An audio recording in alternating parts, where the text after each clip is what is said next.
Hello बच्चों, सपना institute for NEET के यूट्यूब चैनल पर आप सबका स्वागत है।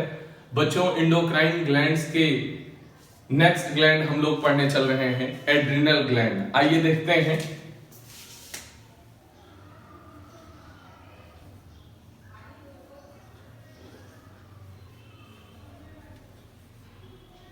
नाम है एड्रिनल ग्लैंड। बेटा, एड और रीनल दो वर्ड हैं। एड का मतलब है ऊपर, और ऊपर को हम बोल सकते हैं on anterior part, on anterior part of. Renal का मतलब है किडनी, मींस किडनी के ऊपर, एंटीरियर पार्ट ऑफ किडनी के एंटीरियर पार्ट ऑफ किडनी पर प्रेजेंट है एड्रिनल ग्लैंड। एड का मतलब ऊपर, रीनल का मतलब किडनी। तो किडनी के ऊपर, किडनी के एंटीरियर पार्ट पर जो ग्लैंड है बच्चों, वो एड्रिनल ग्लैंड है। अब बात करते हैं कि इस ग्लैंड का नंबर कितना होता है। तो आप कहेंगे सर, किडनी जो होती है वो हमारे पास कितनी है? 2। तो यहां पर या 1 पेयर, तो इसका भी नंबर कितना होगा? 2, या फिर बोलेंगे 1 पेयर। तो अगर मैं बच्चों आपको बना के दिखाऊं तो आप जानते हैं यहां पर ये एक किडनी हो गई और यहां पर ये एक किडनी हो गई, और इसके ऊपर का जो पोर्शन होगा वही इसका एंटीरियर पार्ट होगा। तो इसे ही हम बोलते हैं यहां पर एड्रिनल ग्लैंड। तो ये ग्रीन कलर का जो आप देख रहे हैं यहां पर, यही पोर्शन कहलाता है एड्रिनल ग्लैंड। ओके, तो आप बताओ, दो किडनी है यहां पर, ये क्या हो गया? किडनी 1 और किडनी 2, तो 1 पेयर किडनी और उसके इंटीरियर पार्ट पे क्या है?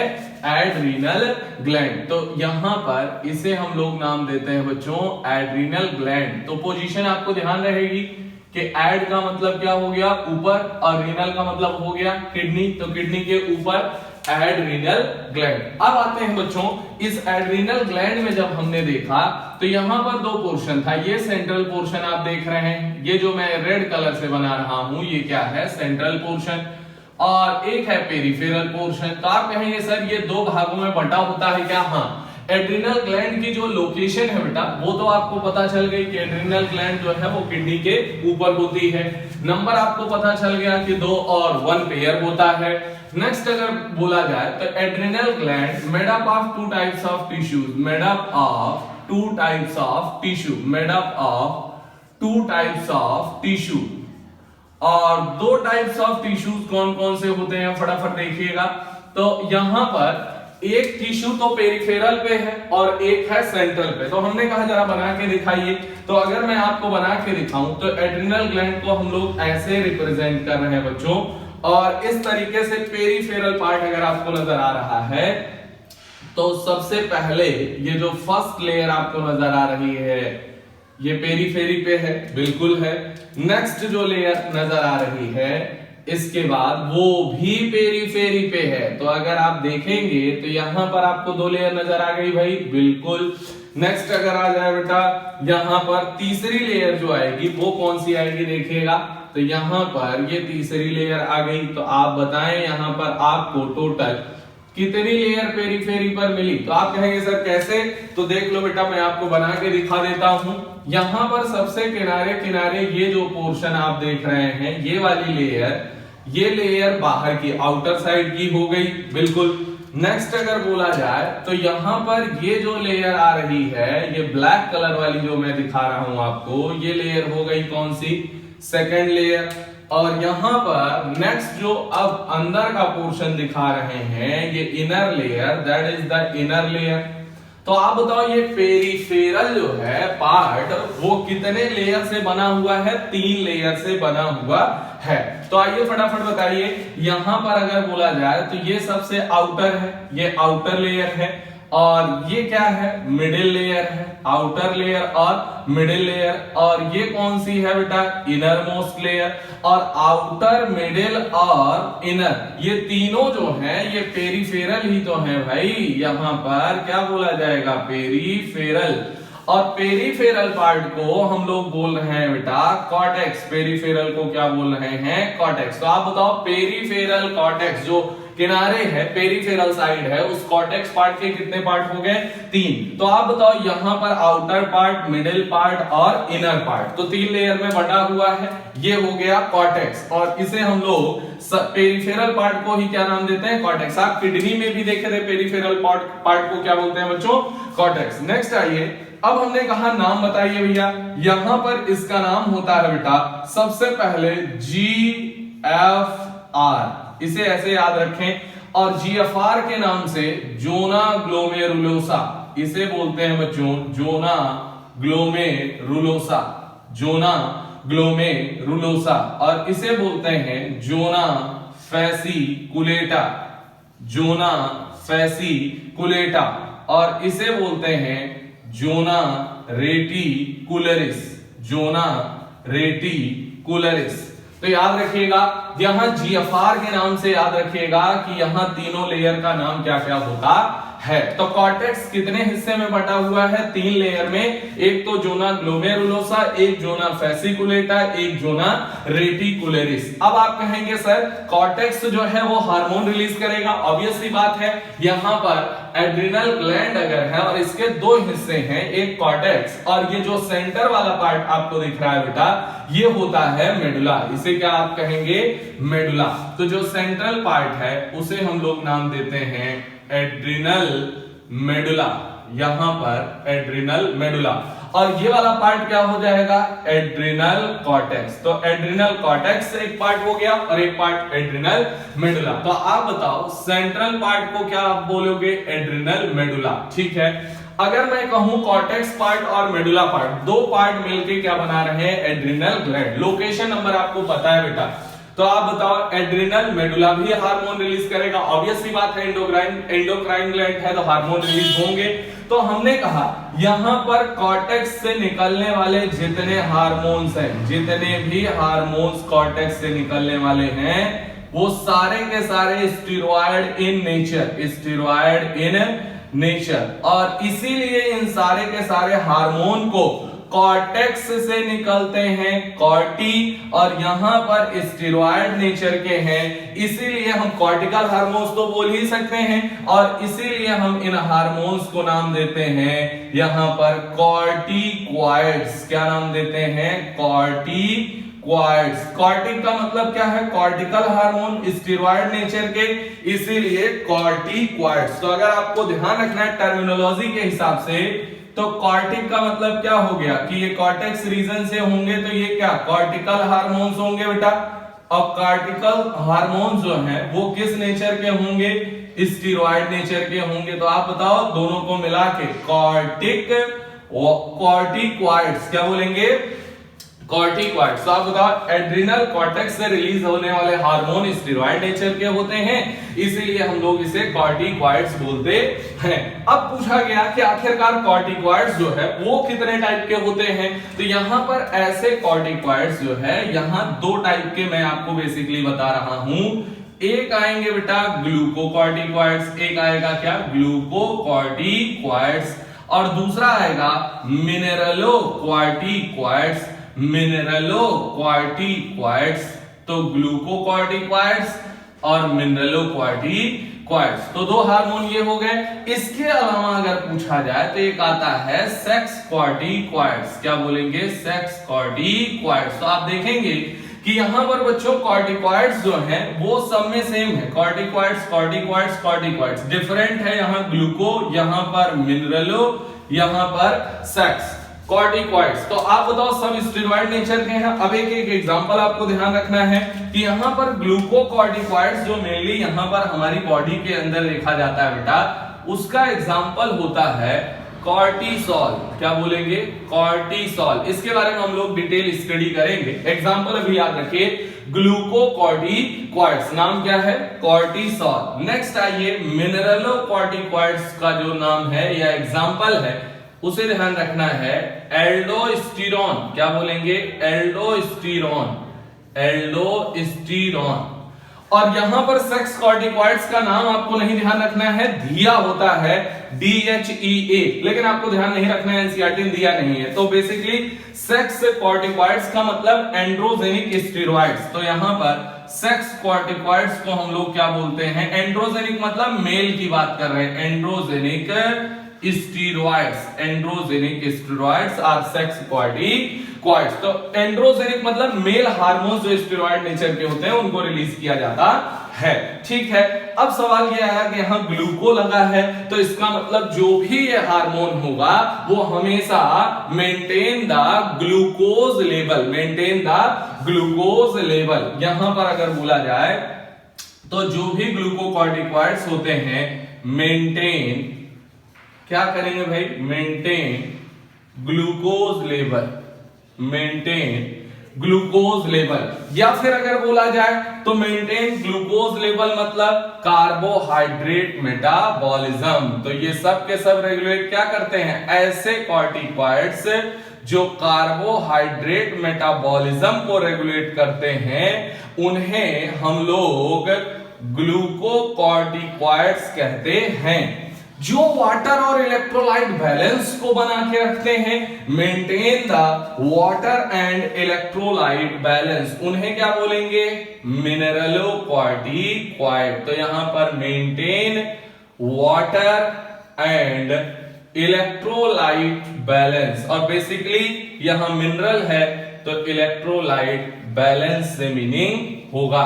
तो बच्चों याद रखिए, जो कॉर्टिकॉइड कार्बोहाइड्रेट मेटाबॉलिज्म को रेगुलेट करेगा वो ग्लूकोकॉर्टिकॉइड होगा, जो भी मेंटेन करेगा सॉल्ट या वाटर के बैलेंस को वो हमेशा मिनरलोकॉर्टिकॉइड होगा, और एंड्रोजेनिक स्टेरॉइड्स या सेक्स कॉर्टिकॉइड्स जो हैं वो बेसिकली सेकेंडरी सेक्सुअल कैरेक्टर को डेवलप करने में मदद करते हैं, जैसे प्यूबिक हेयर, एक्सियल हेयर या फेशियल हेयर, इन सब की ग्रोथ को स्टिमुलेट करते हैं। तो आप बताओ सेक्स कॉर्टिकॉइड्स की अगर बात करें तो यहां पर आप काम भी बता सकते हैं कि स्टिमुलेट, यहां पर आप बोलेंगे stimulates growth of, stimulates growth of axial facial, axial facial, axial बोले तो अंडर आर्म्स, या फिर यहां फेशियल, फेस के ऊपर दाढ़ी मूंछ, या फिर प्यूबिक हेयर्स, यहां पर प्यूबिक हेयर्स। तो मैंने आपको यहीं पर लगे हाथ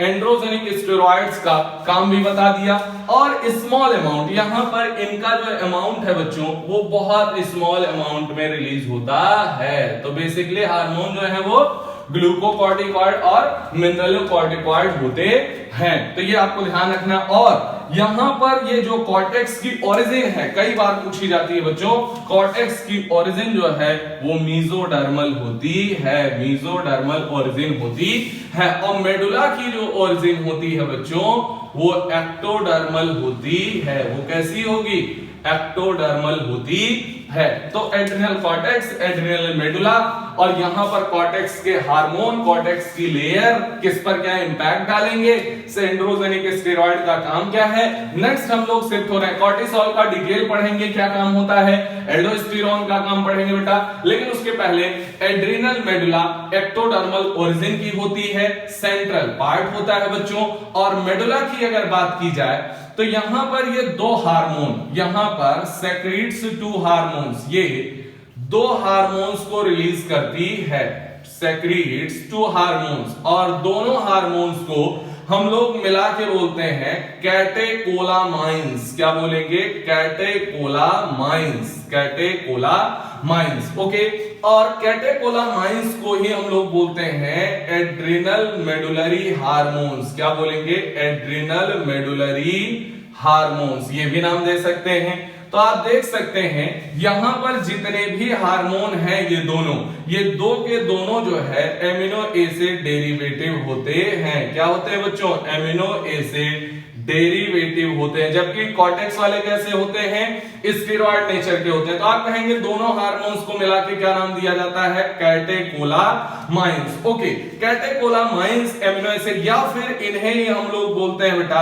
स्ट्रेस हार्मोन। नाम देखते जाइए, स्ट्रेस हार्मोन। क्या बोलेंगे, स्ट्रेस हार्मोन, या फिर हम बोलेंगे इमरजेंसी हार्मोन। क्या बोलेंगे, इमरजेंसी हार्मोन। बहुत सारे नाम, दो हार्मोन रिलीज करती है, एक्टोडर्मल ओरिजिन की जो मेडुला है बेटा, जो सेंट्रल पार्ट है एड्रिनल ग्लैंड का, और दो हार्मोन मिला के बोलते हैं कैटेकोलामाइंस, या एड्रिनल मेडुला से हो रहे हैं तो adrenal medullary hormone. Amino acid derivative होते हैं, क्योंकि अगर आप गौर से देखेंगे तो यहां पर मिलेगा आपको एमाइंस। क्या मिलेगा? एमाइंस। तो एमिनो एसिड डेरिवेटिव होते हैं।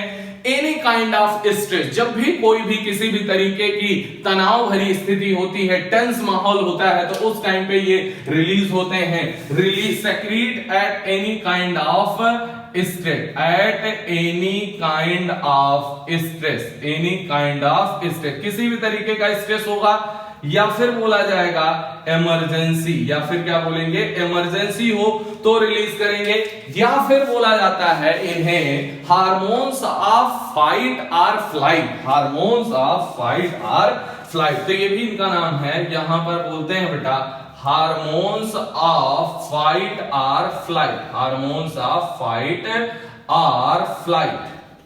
मतलब या तो लड़ो या तो भागो, या तो फाइट करो या तो फ्लाइट, या तो लड़ो या तो भागो, और ये इमरजेंसी हार्मोन्स कहलाते हैं। इसीलिए इसका रेगुलेशन किसी के दम पे नहीं रहता है, डायरेक्टली नर्वस सिस्टम इसे कंट्रोल करता है, क्योंकि इमरजेंसी सिचुएशन में बहुत फास्ट रिलीजिंग चाहिए, तो नर्वस सिस्टम के द्वारा ऑटो रेगुलेट किया जाता है। तो बच्चों ये देखिए, दो हार्मोन कौन कौन से हैं उनके बारे में हम लोग बात करते हैं।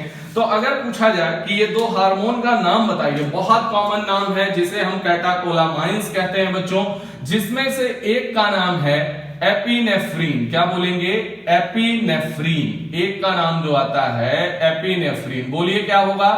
एपिनेफ्रीन। और दूसरे का नाम होता है नॉर एपिनेफ्रीन। क्या बोलेंगे? Nor epinephrine. अच्छा, एपिनेफ्रीन को ही बोलते हैं बेटा एड्रीनलीन। क्या बोलते हैं? एड्रीनलीन। और नॉर एपिनेफ्रीन को बोलते हैं नॉर एड्रीनलीन। तो दोनों नाम सेम है, पहला हार्मोन है एड्रीनलीन, दूसरा है नॉर एड्रीनलीन। एड्रीनलीन, नॉर एड्रीनलीन, या एपिनेफ्रीन, नॉर एपिनेफ्रीन, इन दोनों को मिला के क्या बोलते हैं? Catecholamines, adrenal medullary hormone, amino acid derivative, stress hormone, emergency hormone, या हार्मोन्स ऑफ फाइट और फ्लाइट। ये सारे हार्मोन एड्रिनल मेडुला से रिलीज होते हैं, दो, एक तो एपिनेफ्रीन और एक नॉर एपिनेफ्रीन। लेकिन इधर कॉर्टेक्स की बात अलग है बेटा, कॉर्टेक्स से कॉर्टिसोल, ग्लूकोकॉर्टिकॉइड, एल्डोस्टेरोन, मिनरलोकॉर्टिकॉइड। तो पोजीशन क्लियर है, नंबर क्लियर है, और दूसरा कि कैसे ये पार्ट बटा होता है ये भी आप देख सकते हैं।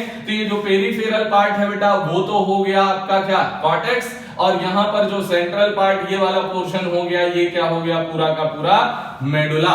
तो जैसे ही आप देखिए कि किडनी कॉर्टेक्स और मेडुला में बटी हुई थी, और यहां पर भी एड्रिनल ग्लैंड भी कॉर्टेक्स और मेडुला में बटा होता है। अब हमारे पास क्या है? कॉर्टिसोल है, एल्डोस्टेरोन है, और एंड्रोजेनिक स्टेरॉइड है, और साथ में एपिनेफ्रीन और नॉर एपिनेफ्रीन मतलब कैटेकोलामाइंस है। तो एक बार में ही हमें इनका फंक्शन देखना है, तो इसे आप नोट डाउन करिए फटाफट तेजी से।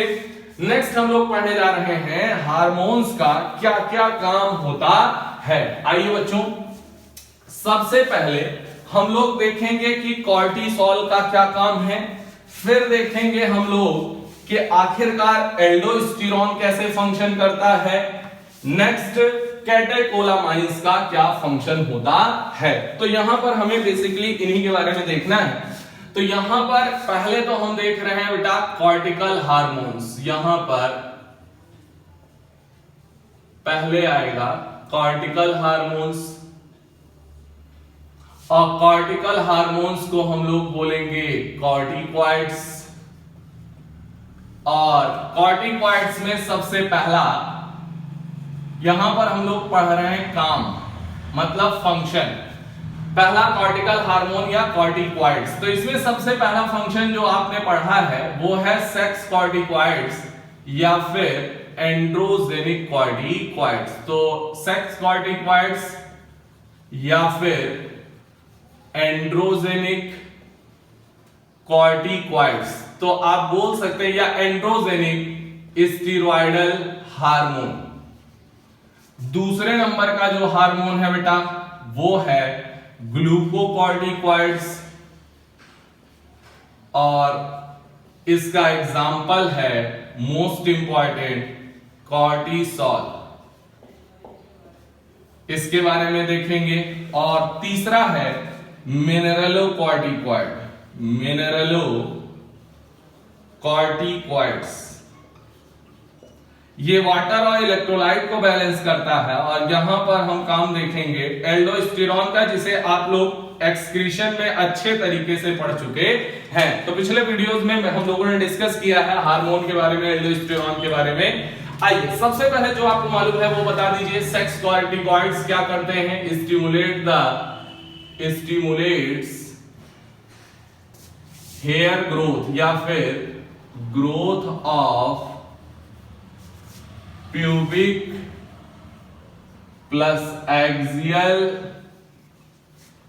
Plus facial hairs. तो stimulate growth of pubic, axial और फेशियल, चेहरे पर दाढ़ी मूंछ का आना, एक्सियल अंडर आर्म्स और प्यूबिक सेक्स ऑर्गन्स के ऊपर यहां पर जो हेयर ग्रोथ होती है। तो प्यूबिक, एक्सियल और फेशियल हेयर्स की ग्रोथ को स्टिमुलेट करते हैं और बहुत कम अमाउंट में ये रिलीज होते हैं। इसी के साथ ये खत्म हो गया, एड्रिनल कॉर्टेक्स से रिलीज होते हैं बेटा। नेक्स्ट आता है अपने पास कि आखिरकार यहां ग्लूकोकॉर्टिकॉइड्स, कॉर्टिसोल को बहुत अच्छे से सुनिएगा इसको। अगर पूछा जाए कॉर्टिसोल का नाम, तो कॉर्टिसोल का नाम होता है बच्चों लाइफ सेविंग हार्मोन। इसका एक नाम होता है लाइफ सेविंग हार्मोन। और ये जो है इफेक्ट ऑन, बेसिकली ये ग्लूकोकॉर्टिकॉइड है तो किसको रेगुलेट करेगा? Control carbohydrate metabolism, control carbohydrate metabolism बता चुके हैं पहले ही। अब सवाल ये कि ग्लूकोज पर इसका क्या इंपैक्ट होता है। तो यहां पर बेटा ये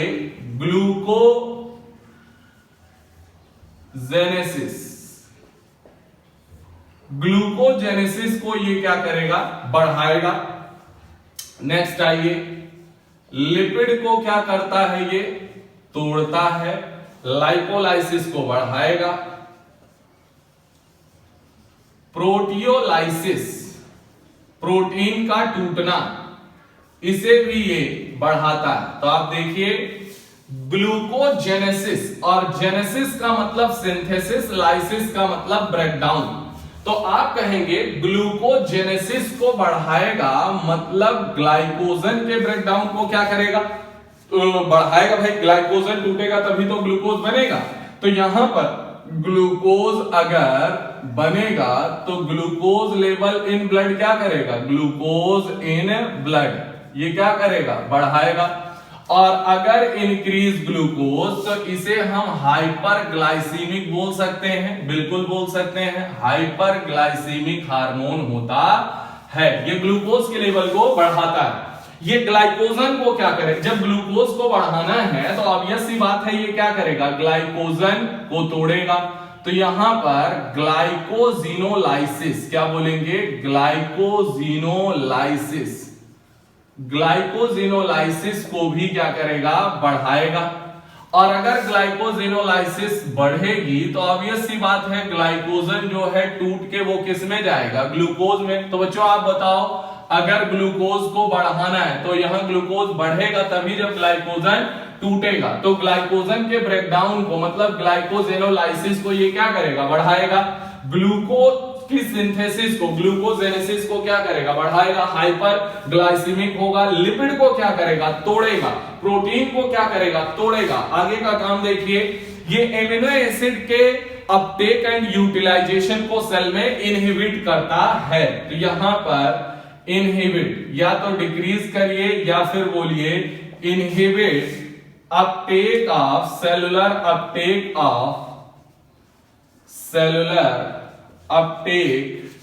and utilisation, cellular uptake and utilisation of amino acid, cellular uptake and utilisation of amino acids. तो एमिनो एसिड्स के को सेल में भेजेगा या नहीं भेजेगा? नहीं, सेल के अंदर अपटेक मतलब सेल के द्वारा न लेने देगा न उसे यूटिलाइज करने देगा। तो आप बताओ इसे भी क्या करेगा, रोकेगा। इसके अलावा बताइए नेक्स्ट काम, इसका काम किडनी फंक्शन और कार्डियोवैस्कुलर सिस्टम के फंक्शन को भी मेंटेन करना होता है। तो maintain kidney function, maintain kidney functions, kidney के फंक्शंस को, और दूसरा कार्डियोवैस्कुलर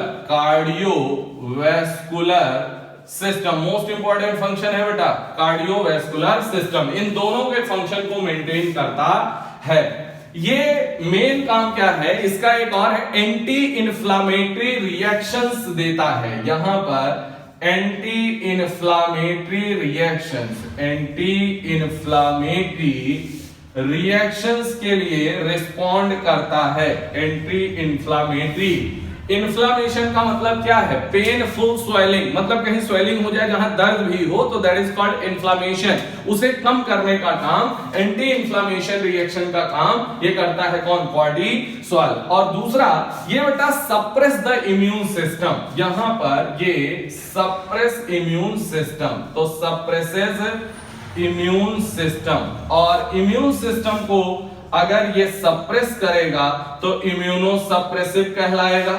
और इम्यूनो सप्रेशेंट की जरूरत कहां पड़ती है आप जानते हो, इम्यूनो सप्रेसिव इन ऑर्गन ट्रांसप्लांटिंग पेशेंट, तो ऑर्गन जिसको ट्रांसप्लांट होता है वहां पर इसकी जरूरत पड़ती है, तो वहां पर कॉर्टिसोल ये काम। और मोस्ट इंपॉर्टेंट काम बच्चों, यहां पर ये आरबीसी के प्रोडक्शन को लगातार बढ़ाता रहता है, तो आरबीसी के प्रोडक्शन को क्या करेगा, बढ़ाएगा।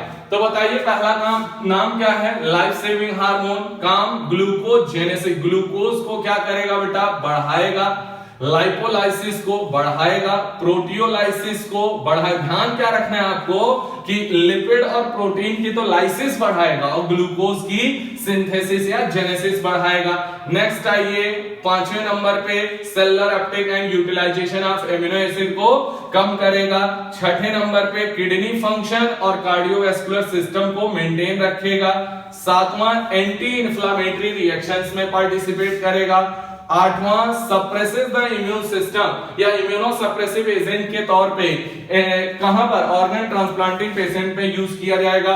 और मोस्ट इंपॉर्टेंट बात बेटा आरबीसी का प्रोडक्शन भी बढ़ाएगा। तो आपको तुरंत ध्यान आना चाहिए कि हम लोगों ने थायराइड ग्लैंड पढ़ी थी और उसमें थायरॉक्सिन भी क्या करता था बच्चों, आरबीसी के प्रोडक्शन को बढ़ाता था। तो ये आप ध्यान रखिए, ये इतने सारे फंक्शन हो गए किसके, कॉर्टिसोल के, और मेनली इसका इंपैक्ट किस पर है बेटा, कार्बोहाइड्रेट मेटाबॉलिज्म पे। नेक्स्ट हम आते हैं, नेक्स्ट है हमारा यहां पर मिनरलोकॉर्टिकॉइड्स और एल्डोस्टेरॉन इसका एग्जांपल है। तो एल्डोस्टेरॉन तो आप जानते हैं, एल्डोस्टेरॉन जो है ये कहां पर वर्क करता है, on renal tubules, on renal tubules of kidney, kidney के रीनल ट्यूब्यूल्स पर वर्क करता है। दूसरा बताइए maintain the water and electrolyte balance, तो यहां पर बोला जाएगा मेंटेन, यहां पर maintain water and electrolyte balance. और इलेक्ट्रोलाइट की अगर बात करें तो Na+ साल्ट बोल सकते हैं भाई, इलेक्ट्रोलाइट बैलेंस। अब आप कहेंगे सर इसका काम क्या होता है, तो बेसिकली एल्डोस्टेरॉन किस काम आता है बताइए भाई, एल्डोस्टेरॉन इंक्रीज रीएब्जॉर्प्शन, याद आया आपको, increase reabsorption of sodium ion मतलब सॉल्ट एंड वाटर, सॉल्ट और वाटर, लेकिन मेनली किसका, सॉल्ट का। तो यहां पर मेनली सॉल्ट का रीएब्जॉर्प्शन कराता है, जिसकी वजह से आप बताओ अगर ये ऐसा करेगा तो बॉडी फ्लूइड का जो वॉल्यूम होगा वो मेंटेन होगा भाई। तो यहां पर मेंटेन, एक तो electrolyte balance, maintain electrolyte balance ये काम होगा। दूसरा काम होगा body fluid volume, maintain body fluid volume, ये काम भी करेगा। नेक्स्ट बताइए ब्लड प्रेशर, और जब वॉल्यूम मेंटेन होगा तो आप बताओ ब्लड प्रेशर भी मेंटेन होगा, और ब्लड प्रेशर मेंटेन होगा तो ऑस्मोटिक प्रेशर भी मेंटेन होगा बच्चों। तो यहां पर ऑस्मोटिक प्रेशर। तो आप बताओ, ब्लड प्रेशर, ऑस्मोटिक प्रेशर और बॉडी फ्लूइड का वॉल्यूम, इलेक्ट्रोलाइट का बैलेंस, ये सारे काम इसके हो जाएंगे। लेकिन एक काम और होता है बच्चों, मोस्ट इंपॉर्टेंट, स्टार मार्क कीजिएगा इसे, कि ये जो है यूरिन के अंदर K+ मतलब पोटेशियम आयन और फॉस्फेट आयन, इन दोनों के एक्सक्रीशन को बढ़ाता है। तो लास्ट एक फंक्शन इसका ये भी ध्यान रखिएगा कि increases K+ and phosphate ion excretion in urine, यहां पर एक्सक्रीशन को बढ़ाएगा। एक्सक्रीशन को बढ़ाने का मतलब यूरिन में इसे भेजता है। तो ये सारे फंक्शन किसके हो गए? एल्डोस्टेरोन के। तो आप बताएं, यहां पर पहला काम कहां काम करेगा? रीनल ट्यूब्यूल ऑफ किडनी पे।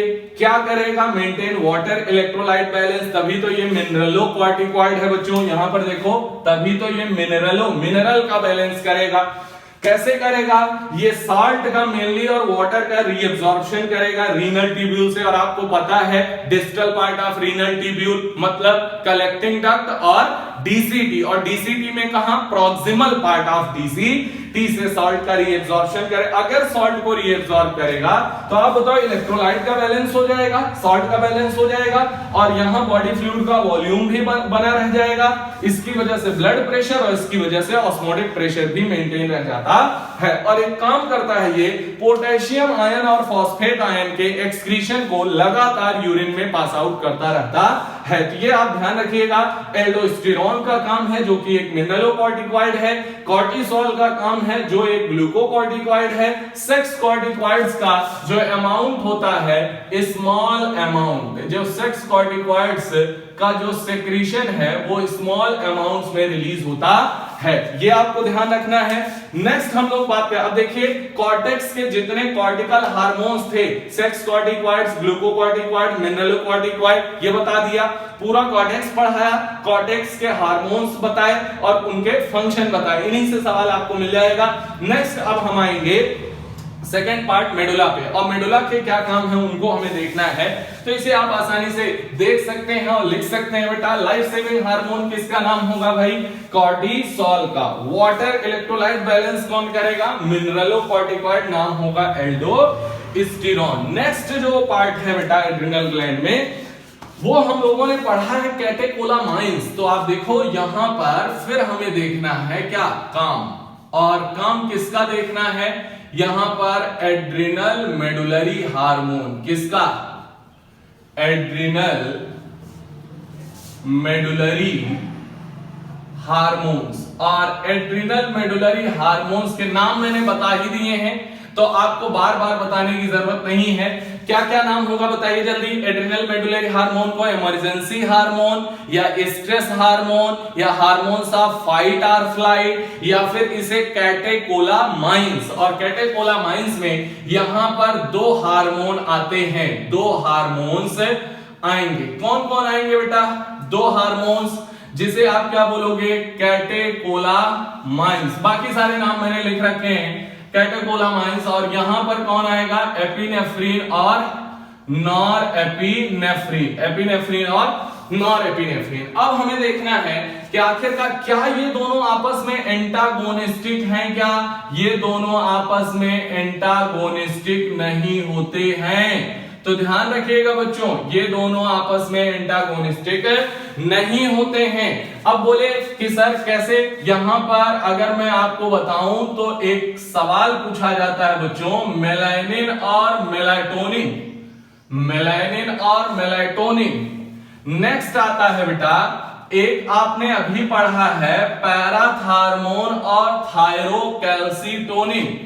नेक्स्ट एक आप और पढ़ेंगे अभी, इंसुलिन और ग्लूकागॉन, ग्लूकागॉन।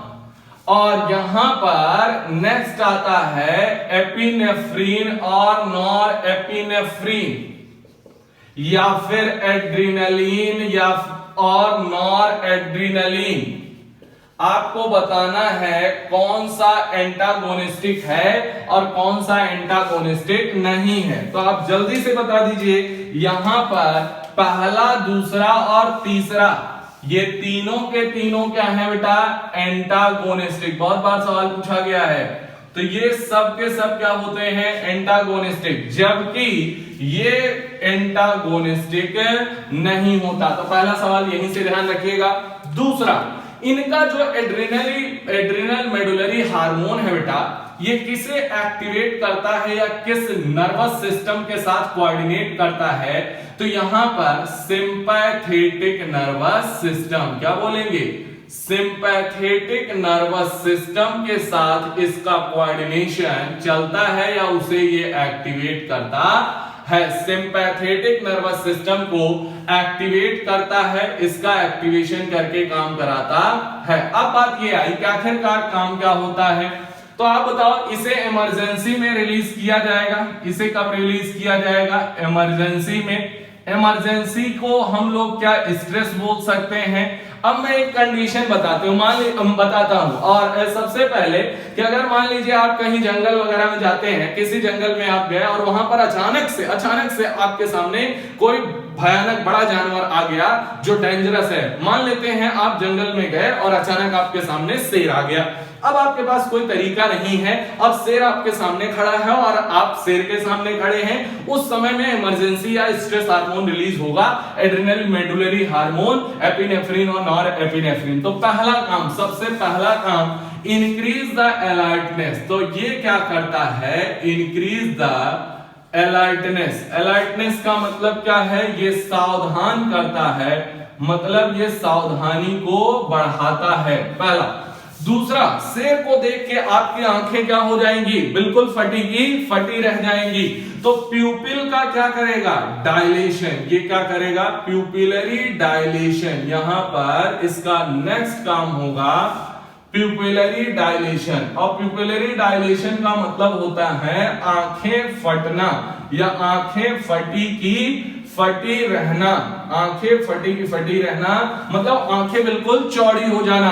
तो कहने का मतलब इंक्रीजेस प्यूपिलरी डायलेशन। तीसरा काम क्या होगा बताओ, यहां पर हार्ट बीट क्या होगी बेटा, हार्ट बीट कम हो जाएगी, बढ़ जाएगी। चौथा बताइए, बहुत जोर से दिल धड़कने लगेगा, मतलब स्ट्रेंथ ऑफ वेंट्रिकुलर कॉन्ट्रैक्शन क्या हो जाएगा बच्चों, बढ़ जाएगा। तो यहां पर increase strength of ventricular contraction. Ventricular contraction जो है वो पूरी तरह से जबरदस्त तरीके से जोर से धड़कने लगेगा, तेज धड़कने लगेगा। और यहां पांचवें नंबर पे रेट ऑफ रेस्पिरेशन या ब्रीदिंग रेट बताइए, बढ़ जाएगी या फिर कम हो जाएगी।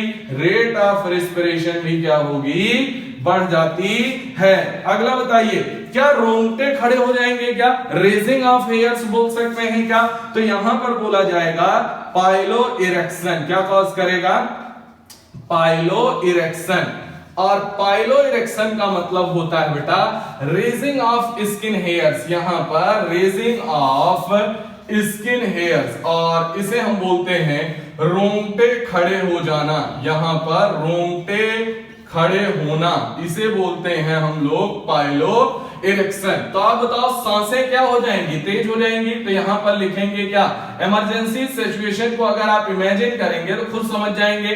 यहां पर सांसें तेज हो जाएंगी, जोर से दिल धड़केगा, जोर से दिल धड़केगा। तो यहां पर जोर से दिल का धड़कना होने लगेगा, और यहां पर जोर से मतलब पावरफुल। और यहां पर दिल की धड़कन, ये दिल की धड़कन जो है वो क्या हो जाएगी, तेज, फास्ट हो जाएगी, दिल की धड़कन तेज हो जाएगी।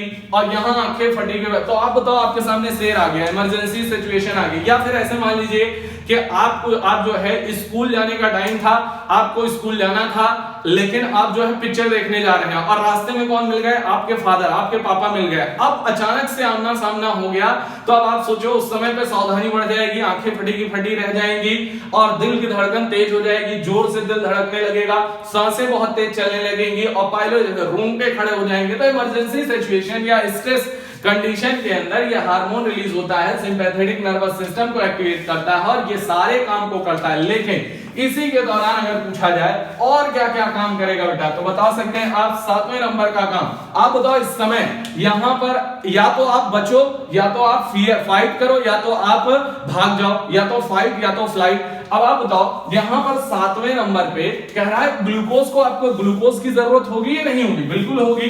तो यहां पर आप कहेंगे ये क्या करेगा, इंक्रीज ग्लाइकोजिनोलाइसिस, इंक्रीज ग्लाइकोजिनोलाइसिस, ये क्या करेगा, ग्लाइकोजिनोलाइसिस को क्या करेगा, बढ़ाएगा। इसका मतलब क्या होता है बता सकते हैं, मतलब increase breakdown of glycogen, increase breakdown of glycogen. और अगर ब्रेकडाउन ऑफ ग्लाइकोजन बच्चों बढ़ेगा तो आप बताओ increase glucose level in blood, increase glucose in blood. तो आप बताओ हाइपरग्लाइसेमिक होगा या नहीं होगा? अच्छा, दोनों के बारे में बता रहा हूं, एपिनेफ्रिन भी होगा और नॉर एपिनेफ्रिन, सबके काम बता रहा हूं, दोनों के काम बता रहा हूं बेटा।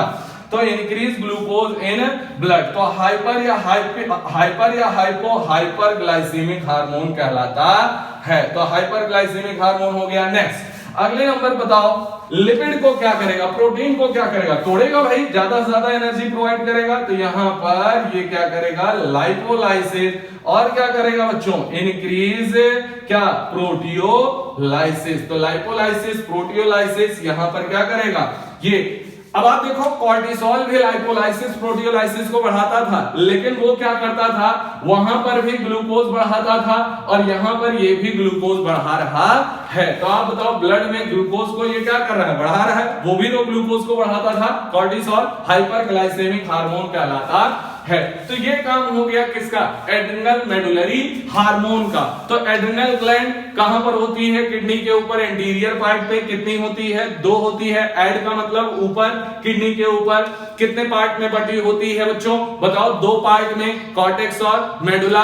कॉर्टेक्स कितने लेयर में होता है, 3, और पेरिफेरल होता है, सेंट्रल को मेडुला बोलते हैं। 3 कौन कौन सी, जोना ग्लोमेरुलोसा, जोना फेसिकुलेटा और जोना रेटिकुलरिस। ये सब मिलकर पूरा कॉर्टेक्स पार्ट हार्मोन्स को रिलीज करता है जो स्टेरॉइड नेचर के होते हैं। स्टेरॉइड नेचर के हार्मोन्स को कॉर्टिकॉइड्स कहते हैं क्योंकि कॉर्टेक्स से रिलीज हो रहे हैं। आप बताओ कौन कौन से, एक तो एंड्रोजेनिक स्टेरॉइड बहुत स्मॉल अमाउंट में जो एक्सियल प्यूबिक हेयर्स और फेशियल हेयर्स को बढ़ाते हैं। नेक्स्ट अगला एक बताया था आपको, ग्लूकोकॉर्टिकॉइड जो कार्बोहाइड्रेट मेटाबॉलिज्म पे वर्क करता है, जो मिनरल्स पे या सॉल्ट और इलेक्ट्रोलाइट बैलेंस पे रखता है, वाटर बैलेंस पे रखता है, उसे हम मिनरलोकॉर्टिकॉइड्स बोलते हैं। तो ये हो गए, एक तो कॉर्टिसोल है ग्लूकोकॉर्टिकॉइड्स मेन, और दूसरा है उसके फंक्शन आपको मैंने बता दिए। तो it's all about the adrenal gland. Pancreas, फटाफट सुनिएगा एक एक पॉइंट। पैंक्रियास के बारे में सबसे पहला कहा जाता है ये मिक्स्ड ग्लैंड होती है। मिक्स्ड को ही हम लोग कंपोजिट ग्लैंड बोलते हैं, कंपोजिट को ही हम लोग हेट्रोक्राइन ग्लैंड बोलते हैं, हेट्रोक्राइन ग्लैंड पहला। दूसरा कहां होती है बेटा, ये एब्डोमेन में प्रेजेंट होती है। कहां पर, present in between C shape duodenum, present in between C shaped duodenum. और यहां पर ये ड्यूडेनम कहां पर होता है, इन एब्डोमेन, इन एब्डोमेन। ये हो गई इसकी पोजीशन। और यहां पर सी शेप, ध्यान रखिएगा सी शेप ड्यूडेनम दिया हुआ है बेटा एनसीईआरटी में। कहां पर, जब वो लोग स्टोमक या पार्ट ऑफ डाइजेशन जो डाइजेस्टिव सिस्टम एक्सप्लेन करते हैं तब सी शेप दिया हुआ है। लेकिन जब आप इस लीवर डाइजेस्टिव ग्लैंड वाली हेडिंग में जाएंगे और वहां पर आप देखेंगे तो वहां उन्होंने दे रखा है यू शेप, लेकिन अभी आपको ध्यान रखना है एग्जैक्टली सी शेप ड्यूडेनम। तो मिक्स्ड ग्लैंड है, मिक्स्ड है, कंपोजिट है, हेट्रोक्राइन है। हेट्रो का मतलब 2 डिफरेंट पार्ट होंगे या नहीं होंगे, तो होंगे। हेट्रो का मतलब ही होता है 2 डिफरेंट पार्ट्स होंगे भाई, ठीक है, 2 डिफरेंट पार्ट होंगे। और सी शेप ड्यूडेनम जो एब्डोमेन में प्रेजेंट होता है उसी के बीच में ये प्रेजेंट होती है। तो हमने कहा 2 डिफरेंट पार्ट अगर हैं तो इसके यहां पर दोनों पार्ट कौन कौन से हैं भाई, एक तो है बेटा इसका एक्सोक्राइन नेचर, कैसा है, एक्सोक्राइन पार्ट होता है, और दूसरा जो होता है वो इंडोक्राइन पार्ट होता है। एक्सोक्राइन पार्ट जो है वो इसका 99% होता है और ये इंडोक्राइन पार्ट 1 से 2% होता है। यहां पर ये मान के चलिए 1 से 2 मिलियंस ऑफ सेल्स जो है वो इंडोक्राइन नेचर शो करती हैं। नेक्स्ट आइए, एक्सोक्राइन पार्ट जो होगा वो रिलीज करेगा बेटा डाइजेस्टिव एंजाइम्स। क्या? Digestive enzymes. यहां पर इसका सेक्रीशन जो होगा ये क्या होगा? Digestive enzymes in the form of PJ, और पीजे को बोलते हैं पैंक्रियाटिक जूस। यहां पर पीजे को बोलते हैं पैंक्रियाटिक जूस। नेक्स्ट आइए, 1 से 2% या 1 to 2 मिलियन ऑफ सेल्स होती हैं। अच्छा, ये जो एक्सोक्राइन पार्ट है बेटा वो बना होता है एसिनी सेल से। किससे बना होगा? एसिनी सेल से। और एसिनी सेल्स कितनी होती हैं? 99%, जो रिलीज करती हैं क्या? Digestive enzyme in the form of PJ, pancreatic juice. और यहां पर 1 to 2 मिलियंस ऑफ सेल्स जो होती हैं उन्हें हम बोलते हैं islets of Langerhans. Islets of Langerhans. और आइलेट्स ऑफ लैंगरहैंस जो है ये इंडोक्राइन नेचर शो करती हैं बच्चों, और ये सेक्रीट करती हैं बेटा यहां पर हार्मोन्स। क्या रिलीज करेंगी? ये रिलीज करती है हार्मोन। तो एक्सोक्राइन पार्ट क्या रिलीज करता है भाई? हमेशा डाइजेस्टिव एंजाइम, पैंक्रियाटिक जूस। और यहां आइलेट्स ऑफ लैंगरहैंस क्या रिलीज करते हैं? हार्मोन्स। तो आइलेट्स ऑफ लैंगरहैंस में बच्चों एक तो होती है अल्फा सेल्स, और दो मेन टाइप की सेल पाई जाती हैं, एक तो अल्फा सेल्स और दूसरी पाई जाती है बीटा सेल। तो अल्फा सेल्स की अगर बात करें तो ये रिलीज करती हैं हार्मोन ग्लूकागॉन। ये रिलीज करती हैं हार्मोन ग्लूकागॉन। और बीटा सेल्स जो रिलीज करती हैं वो हार्मोन रिलीज करती हैं बच्चों क्या? इंसुलिन। और खास बात, ये भी पेप्टाइड हार्मोन है और वो भी पेप्टाइड हार्मोन है। ये भी पेप्टाइड हार्मोन है और वो भी पेप्टाइड हार्मोन है। अगर बात की जाए इंसुलिन की तो आप सब परिचित भी होंगे, 51 एमिनो एसिड से बना होता है बच्चों। और 51 एमिनो एसिड में यहां पर दो चेन होती है, ए चेन और बी चेन। ए चेन और बी चेन, ये दो चेन होती है। लेकिन अगर ये इमेच्योर हो तो ए बी सी चेन होती है। तो यहां पर ध्यान रखेंगे, यहां पर ये ए चेन और बी चेन 51 एमिनो एसिड का होता है। लेकिन अगर ये इमेच्योर होता है तो टोटल इसमें 84 एमिनो एसिड होते हैं, जिसमें 3 चेन होती है, ए बी सी। और सी के रिमूवल से ही ये मेच्योर होता है। इंसुलिन मेच्योर या एक्टिव तभी बनता है जब सी चेन को रिमूव कर दिया जाता है। बायोटेक्नोलॉजी एंड इट्स एप्लीकेशन वाले पार्ट में हम लोगों ने पढ़ा हुआ है ये, तो ये आपको ध्यान रखना है। नेक्स्ट आइए बेटा अगले नंबर। अच्छा, यहां पर अगर बोला जाए तो ए चेन में कितने एमिनो एसिड होते हैं बेटा? 21 एमिनो एसिड, और यहां पर 30 एमिनो एसिड होते हैं। ओके, तो हमने कहा alpha cell glucagon, beta cell जो है वो इंसुलिन हार्मोन। अब हम इन्हीं दोनों के बारे में बात करने जा रहे हैं। सबसे पहले बात करते हैं बेटा इंसुलिन हार्मोन के बारे में। सबसे पहला इंसुलिन हार्मोन। और इंसुलिन हार्मोन क्या क्या काम करेगा बताइएगा? इंसुलिन हार्मोन के काम हम लोग देखते हैं। सबसे पहला काम क्या होता है? Major role in regulation of glucose homeostasis. सबसे पहला काम ये है कि मेजर रोल, सबसे बड़ा role in regulation of glucose homeostasis. Homeostasis का मतलब बैलेंस ही होता है भाई, ठीक है, होम्योस्टेसिस बनाना। दूसरा पार्ट कहां पर ये एक्ट करता है? तो यहां पर एक्ट ऑन, एक तो कहां पर? Hepatocytes. Act on hepatocytes and adipocytes. Hepatocytes का मतलब लीवर सेल्स पर वर्क करेगा। एडिपोसाइट का मतलब cells of adipose tissue, fatty tissue, cells of adipose tissue पर वर्क करता है। डायरेक्ट सवाल आएगा।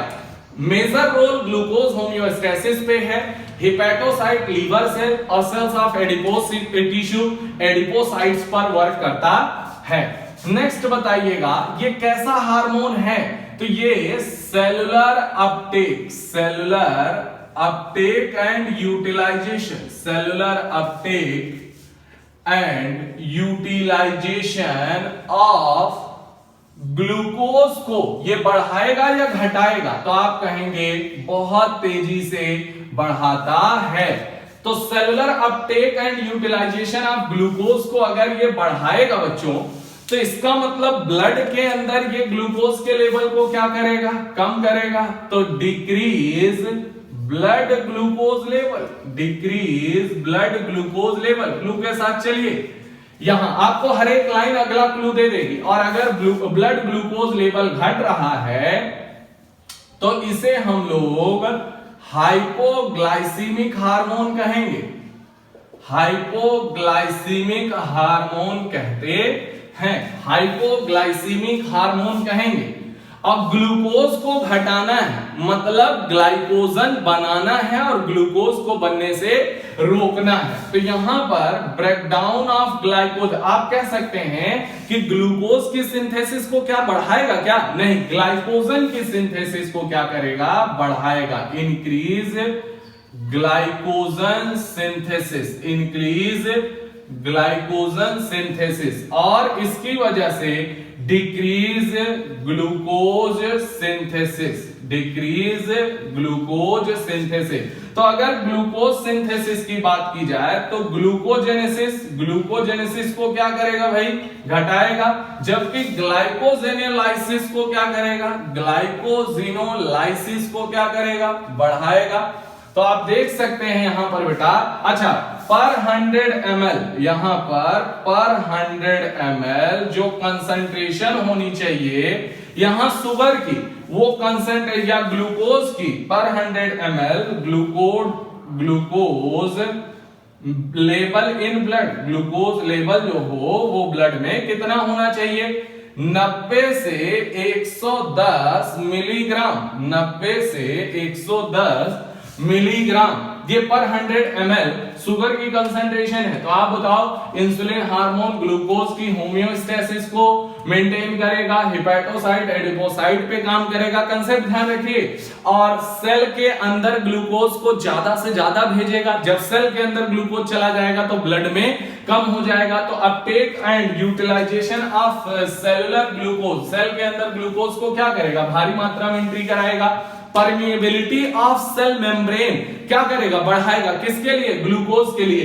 तो ब्लड में ग्लूकोज क्या होगा? कम होगा। तो हाइपोग्लाइसीमिक बोलेंगे। मतलब अगर इसे ऐसा करना है तो ग्लाइकोजन को तोड़ने से बचाना पड़ेगा, मतलब इंक्रीज ग्लाइकोजन सिंथेसिस और डिक्रीज ग्लूकोज सिंथेसिस। अच्छा, ग्लाइकोजेनोलाइसिस को यहां पर अगर पूछा जाए तो क्या करेगा? आप बता सकते हैं क्या? ग्लाइकोजन के टूटने को घटाएगा, ग्लाइकोजन के टूटने को घटाएगा। क्यों?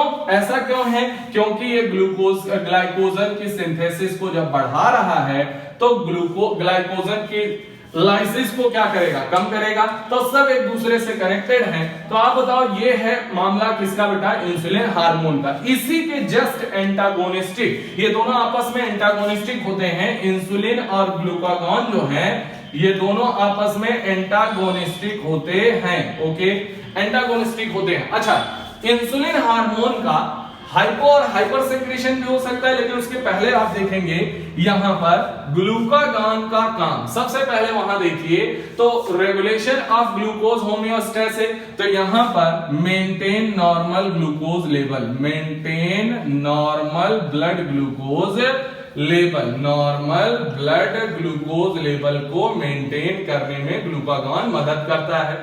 दूसरा पॉइंट देखिए आप, एक्ट ऑन हिपैटोसाइट और adipocyte, only act on hepatocyte, only act on hepatocyte. ये एडिपोसाइट पर वर्क नहीं करता है, केवल लीवर सेल्स पर वर्क करता है। डिफरेंस देखिए, ये सेलुलर अपटेक एंड यूटिलाइजेशन को क्या करेगा? घटाएगा। यहां पर decrease cellular uptake and utilization, uptake and utilisation of glucose, glucose के सेलुलर अपटेक और यूटिलाइजेशन को घटाएगा। और अगर ऐसा है तो आप देखो वहां पर ब्लड ग्लूकोज लेवल घटा रहा था और ये ब्लड ग्लूकोज लेवल क्या करेगा? Increase blood glucose level. और ब्लड ग्लूकोज लेवल अगर बढ़ाना है तो गारंटी इनको ग्लाइकोजन को तोड़ना पड़ेगा और ग्लाइकोजन से क्या बनाना पड़ेगा, ग्लूकोज। और इस प्रोसेस को अगर ये बढ़ाएंगे, इंक्रीज, इस ब्रेकडाउन को बढ़ाएंगे तो ये ग्लाइकोजन को ब्रेक कराएंगे, इंक्रीज ब्रेकडाउन करेंगे, और ऐसा होने का मतलब ग्लाइकोजिनोलाइसिस। क्या बोलेंगे बच्चों, ग्लाइकोजिनोलाइसिस। ग्लाइकोजन को तोड़ेंगे और ग्लाइकोजन को तोड़ेंगे तो यहां पर इंक्रीज ग्लूकोजेनेसिस, इंक्रीज ग्लूकोजेनेसिस या ग्लूकोनियोजेनेसिस, या फिर बोलिए इंक्रीज ग्लूकोनियोजेनेसिस। तो आप बताएं यहां पर ये किसके बारे में हो गया, आप बताओ। दोनों का अपोजिट फंक्शन हो गया, और अपोजिट फंक्शन होने की वजह से ये दोनों आपस में क्या है, एंटागोनिस्टिक है। लेकिन ये दोनों के दोनों ग्लूकोज के लेवल को रेगुलेट करते हैं ज्वाइंटली, ग्लूकागॉन और इंसुलिन, ग्लूकागॉन और insulin jointly regulate blood glucose level, jointly regulate blood glucose level बोला जा सकता है। तो ये दोनों के दोनों एक साथ मिलके यहां ग्लाइकोजन को, ग्लूकोज के लेवल को रेगुलेट करते हैं। अगर पूछा जाए कि यहां पर बच्चों ये क्या है, हाइपोग्लाइसीमिक, मतलब ये ग्लूकोज को कम कर रहा था, और यहां पर ये क्या है, increase the blood glucose level, तो आप यहां क्या कहेंगे, हाइपरग्लाइसीमिक हार्मोन। क्या कहेंगे, हाइपरग्लाइसीमिक हार्मोन। तो ये आपको ध्यान रखना है। अब बात ये आई कि अगर इंसुलिन के हार्मोन का कम सेक्रीशन हो जाए, तो ये बात हम लोगों ने पहले पढ़ रखी है, लेकिन फिर से भी एक बार देख लीजिए बेटा। अगर यहां पर हाइपोसेक्रीशन, इंसुलिन हार्मोन का हाइपोसेक्रीशन हो जाए या सेक्रीशन क्या हो जाए, कम हो जाए, अगर लो हो जाए तो क्या हो जाता है, तो आंसर हम देंगे, पहले ही बता चुके हैं बेटा, डायबिटीज मेलाइटस। क्या बोलेंगे, डायबिटीज मेलाइटस। और बच्चों आप लोगों को एक बात पता है, डायबिटीज मेलाइटस के अंदर आप देखो, जब इंसुलिन का सेक्रीशन कम हो गया तो सेल के अंदर ग्लूकोज जाना कम हो गया, मतलब यहां पर ब्लड ग्लूकोज क्या हो जाएगा, बहुत ज्यादा बढ़ जाएगा, और ज्यादा बढ़ेगा तो यूरिन में भी पास होगा, और अगर ग्लूकोज यूरिन में पास हो रहा है दैट इज कॉल्ड ग्लाइकोस्यूरिया।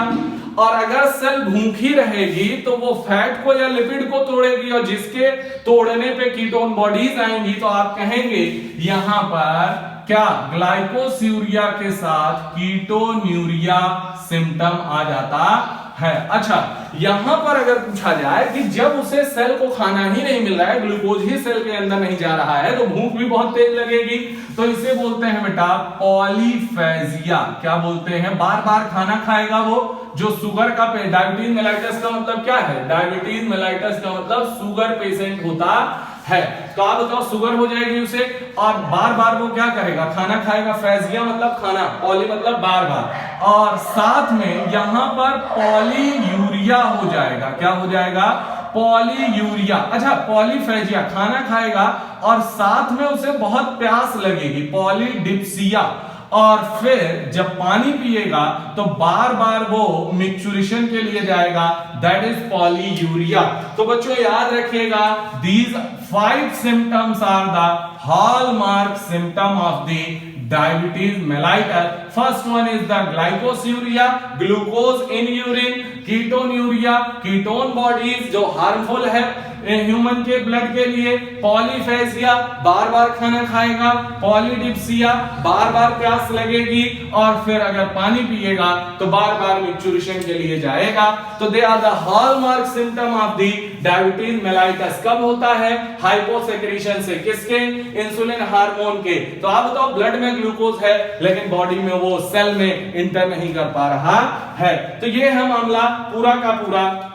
अगर आप देखेंगे तो यहां पर बच्चों ये कंटिन्यूअस कंडीशन जो इंसुलिन और ग्लूकागॉन से रेगुलेशन होता रहता है। तो अगर मान लीजिए प्रोलॉन्ग बहुत टाइम तक अगर बोला जाए कि ब्लड के अंदर लगातार ग्लूकोज बढ़ रहा है, इसका मतलब सेल में नहीं जा रहा है, तो आप बताओ इसका मतलब क्या है कि इंसुलिन रिलीज कम हो रहा है। तो इसके अंदर क्या प्रोलॉन्ग्ड हाइपरग्लाइसीमिया कंडीशन है।